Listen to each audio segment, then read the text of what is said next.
Hi friends, welcome back to my channel. ఈ రోజు మీకు ఈ సీరియల్లో ఏం జరిగిందో తెలుసుకోవాలి అనుకుంటున్నారా? అయితే వెంటనే మనం సీరియల్లోకి వెళ్ళిపోదాం. ఇక మహా అయితే ఇంటర్వ్యూలో సెలెక్ట్ అయ్యి తనకి జాబ్ వచ్చిందని చాలా సంతోషంగా తన కోసం ఎదురు చూస్తున్న చక్రి దగ్గరకైతే వెళ్తుంది. ఒక్కసారిగా చక్రిని చూసి ఇక మహా అయితే సంతోషంగా తనని హత్తుకుంటుంది. ఇక చక్రి చాలా ఆనందపడిపోతాడు. ఏమైందండి, ఇంత సంతోషంగా ఉన్నారు? అయితే ఈ జాబ్ మీకే కన్ఫర్మ్ గా వచ్చిందని అర్థమైందిలే అంటూ ఇక చక్రి అయితే మహాని అడుగుతూ ఉంటాడు. ఇంకా మహా అయితే చక్రితో, అవును, ఈ జాబ్ నాకే వచ్చింది, నాకు చాలా సంతోషంగా ఉంది అంటూ ఇక మహా అయితే చక్రితో చెప్తుంది. ఈ ఆనందాన్ని వెంటనే నేను పెద్దతో పంచుకోవాలి అని చెప్పడంతో ఇక చక్రి అయితే మహాని తీసుకుని మాధవ పనిచేసే ఆ బిల్డింగ్ దగ్గరికి వెళ్తారు. ఇక మహాలక్ష్మి ఇచ్చిన స్వీట్ తీసుకుని మాధవ కంగ్రాచులేషన్స్ చెప్తాడు. ఇంతలో వంశీ అలాగే తన చెల్లెలికి కూడా మహాలక్ష్మి అయితే స్వీట్ అయితే ఇస్తుంది. తనకి వచ్చిన హిందీలో మాట్లాడుతూ ఉంటే అది అర్థం చేసుకుని వంశీ వాళ్ళకి తెలుగులో ఎక్స్ప్లెయిన్ చేస్తుంటాడు. నిజంగా మీరు చాలా మంచివారు, చూడటానికి చాలా బాగున్నారు అంటూ ఇక వంశీ చెల్లెలు మహాలక్ష్మిని పొగడేస్తూ ఉంటుంది. మహా కూడా జాబ్ వచ్చిన ఆనందంలో తెగ సంబరపడిపోతాడు. ఇక చక్రి అయితే తను నా భార్య అంటూ ఇక ఆ అమ్మాయికి చెప్పడంతో తను కూడా బహుతచ్చా అంటూ ఇక చక్రి అలాగే మహాలక్ష్మిలని పొగిడేస్తుంది. ఇక మహా అయితే ఇంటికి వెళ్తానంటూ అక్కడి నుంచి ఇంటికైతే వెళ్ళిపోతుంది. ఇది ఇలా ఉండగా ఇక్కడ చూస్తే ఇంకా షెడ్ లో పని చేసుకుంటున్న కేశవ అయితే ఈరోజు ఏంటి బస్సు రాలేదు అన్నట్టుగా ఇక రోడ్డు వైపుగా చూస్తూనే ఉంటాడు. ఇంకా కేశవ దగ్గర పని చేస్తున్న అతనైతే, అన్నా, ఈరోజు మీ గర్ల్ ఫ్రెండ్ అదే స్టైలిష్ శైలు రాలేదేంటన్నా అని అడుగుతూ ఉంటే ఇక కేశవ, ఏయ్ నోరు మూసుకుని పని చేసుకోరా అంటూ ఇంకా కేశవ తన మనసులో, అవును, ఈ స్టైలిష్ శైలు ఈ బుస్సు రాలేదేంటి, ఎప్పుడు బుస్ బుస్ అనుకుంటూ ముందే వచ్చేసేది, ఈరోజు ఇంతవరకు రాలేదేంటి అంటూ ఇక కేశవ అయితే శైలు కోసం ఆలోచిస్తూ తను చేసే పని మీద శ్రద్ధ పెట్టలేకపోతాడు. ఉన్నట్టుండి శైలు ఫ్రెండ్ అయితే అక్కడికైతే వస్తుంది.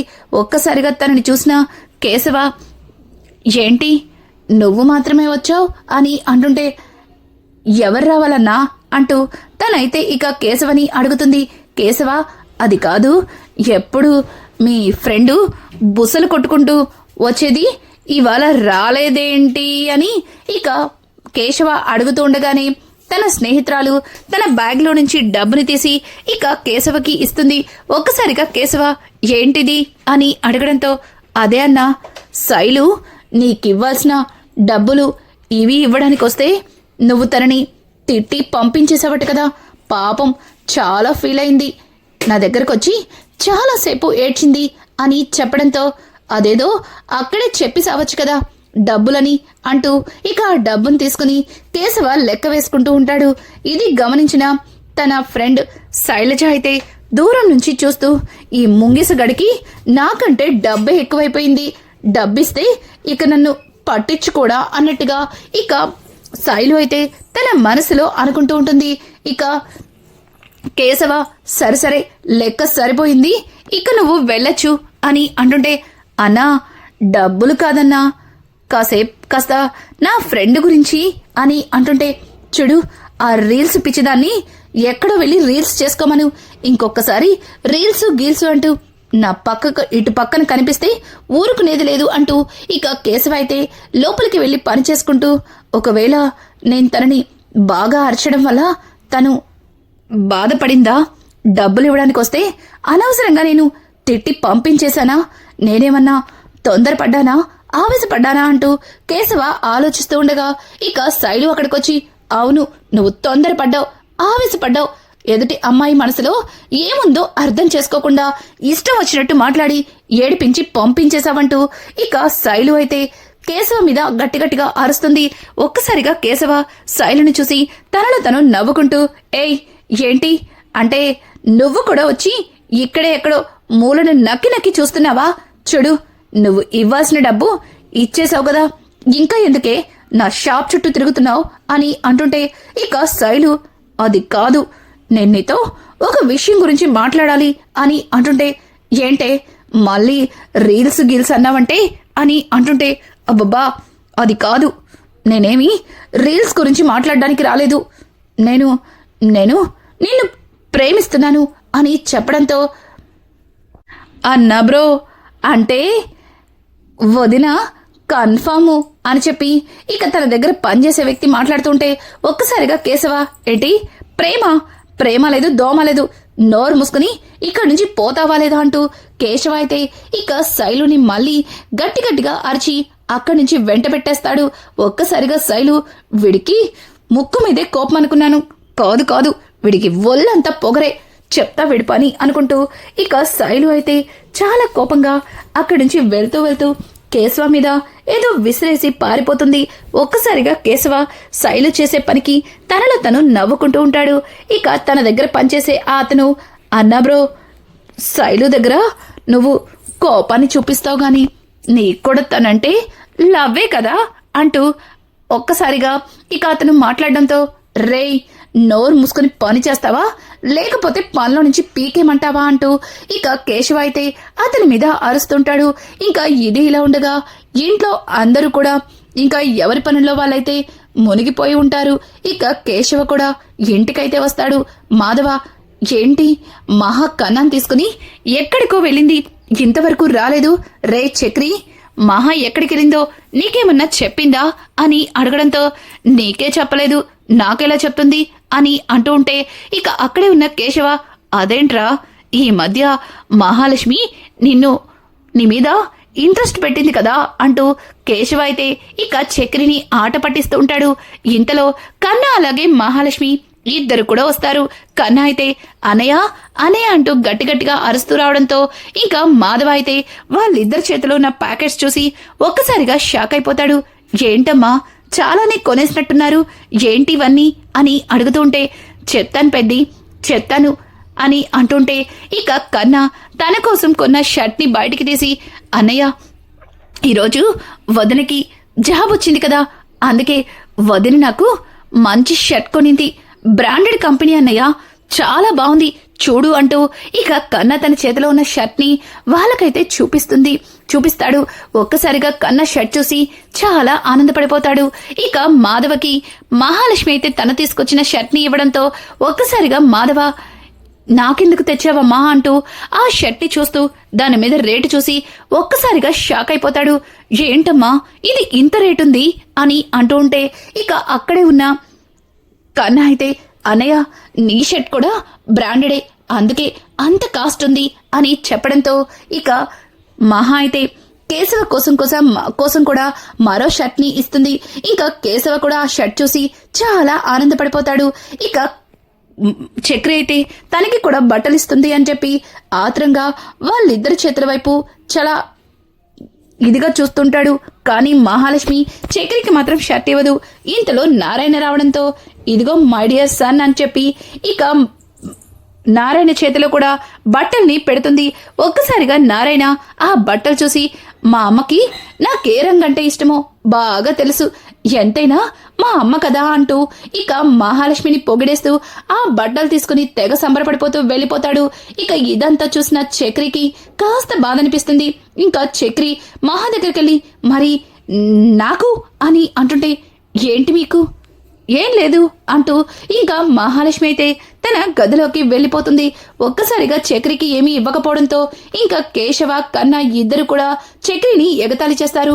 ఇక మాధవ అయితే రేయ్ ఏం బాధపడకలేరా, నీకు కూడా తను ఏదో ఒకటి ఇస్తుందిలే అంటూ ఇక తను కిచెన్ లోకి వెళ్ళిపోతాడు.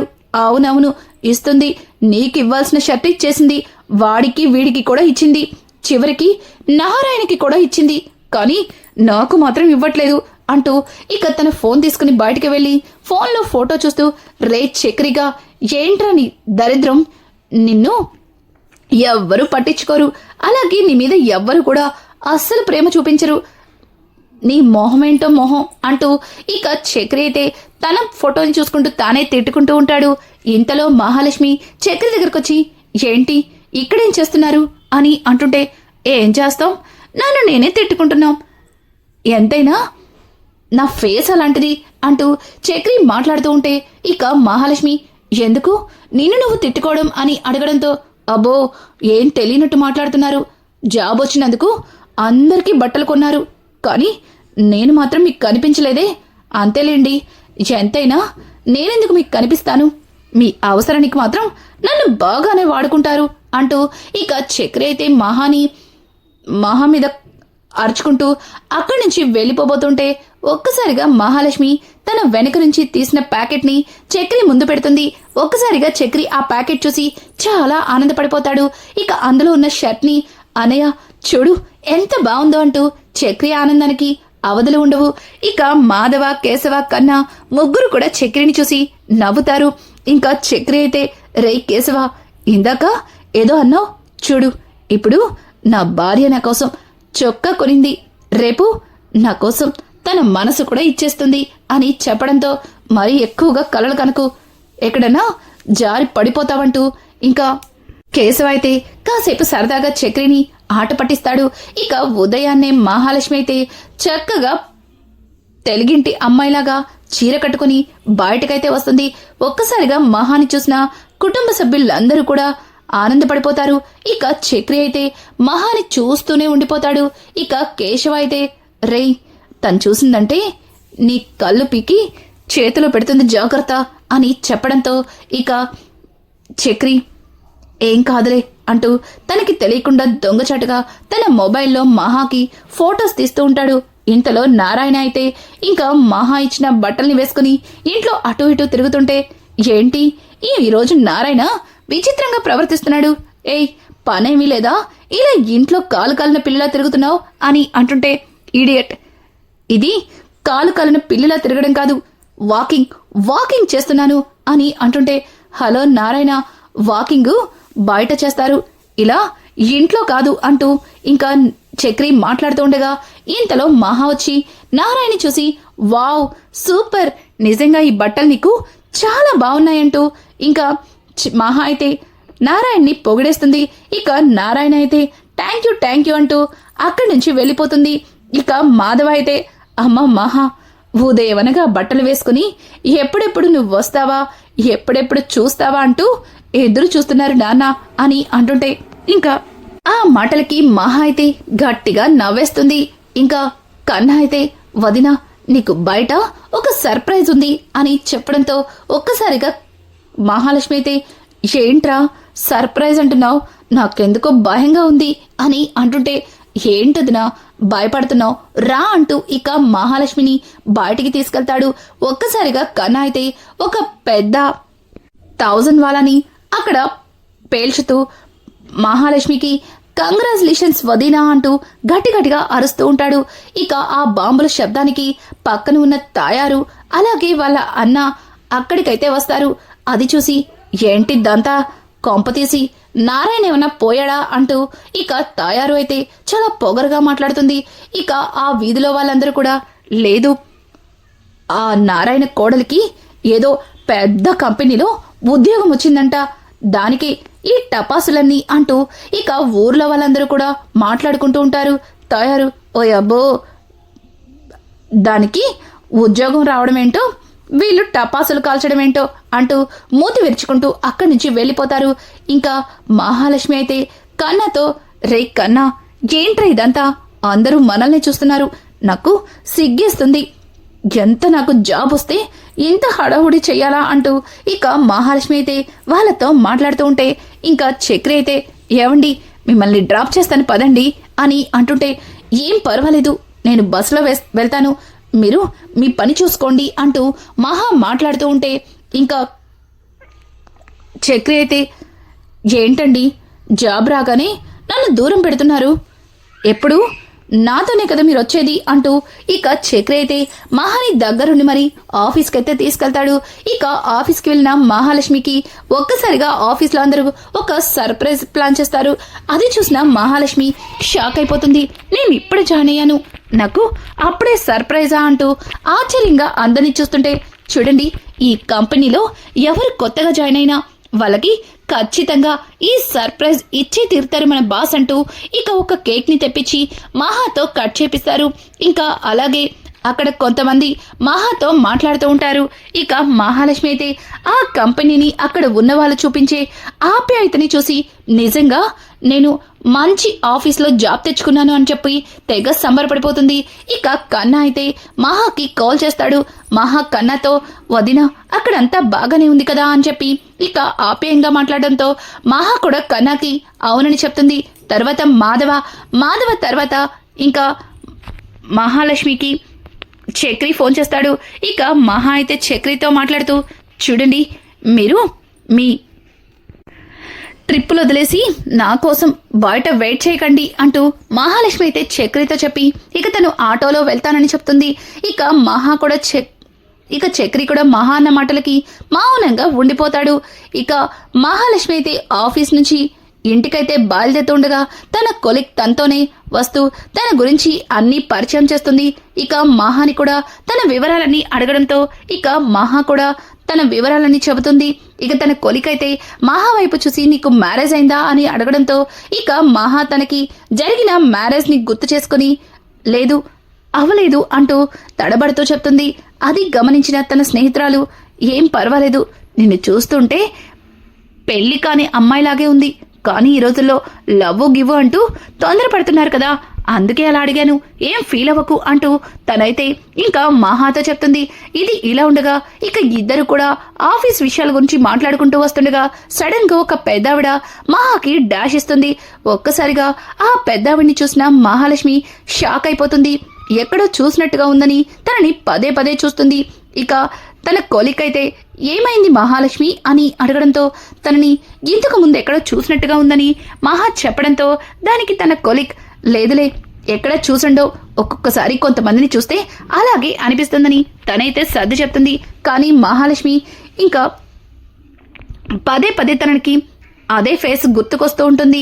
ఇంకా బస్ స్టాప్ లో కన్నా తన కోసం ఎదురు చూస్తున్నా సరే బస్ దిగిన మహాలక్ష్మి కన్నాని పట్టించుకోకుండా అక్కడి నుంచి వెళ్ళిపోతుంది. ఇక కన్నా అయితే మహా దగ్గరకు వచ్చి వదిన నేను ఇక్కడే ఉన్నాను, మిమ్మల్ని ఇంతలా పిలుస్తున్నాను, మీరు మాత్రం నన్ను పట్టించుకోకుండా వెళ్ళిపోతున్నారేంటి అంటూ ఇక మహాని అడుగుతుంటే మహా కన్నా మాటలకి ఏం మాట్లాడకుండా మౌనంగా ఉండిపోతుంది. అప్పుడు గాని మహాకి కన్నా వాళ్ళ అమ్మే తను చూసిన వ్యక్తి అన్న సంగతి గుర్తుకొచ్చి ఒక్కసారిగా షాక్ అయిపోతుంది. ఎలా అయినా సరే కన్నా తల్లి గురించి నారాయణ అడిగి తెలుసుకోవాలి అని మహా అయితే చాలా పట్టుదలగా ఉంటుంది. రానున్న ఎపిసోడ్స్ లో ఇక కన్నాకి తల్లి అయిన ఆవిడ మహాకి ఉన్న సంబంధం ఏమిటి, మహాలక్ష్మి కన్నా తల్లి గురించి తెలుసుకున్న మరుక్షణం ఎట్లాంటి నిర్ణయం తీసుకోబోతుంది, ఇలాంటి లేటెస్ట్ ఎపిసోడ్స్ మీకు మరిన్ని కావాలి అనుకుంటే మా ఛానల్ని సబ్స్క్రైబ్ చేసుకోవడం మాత్రం మర్చిపోకండి. Thanks for watching.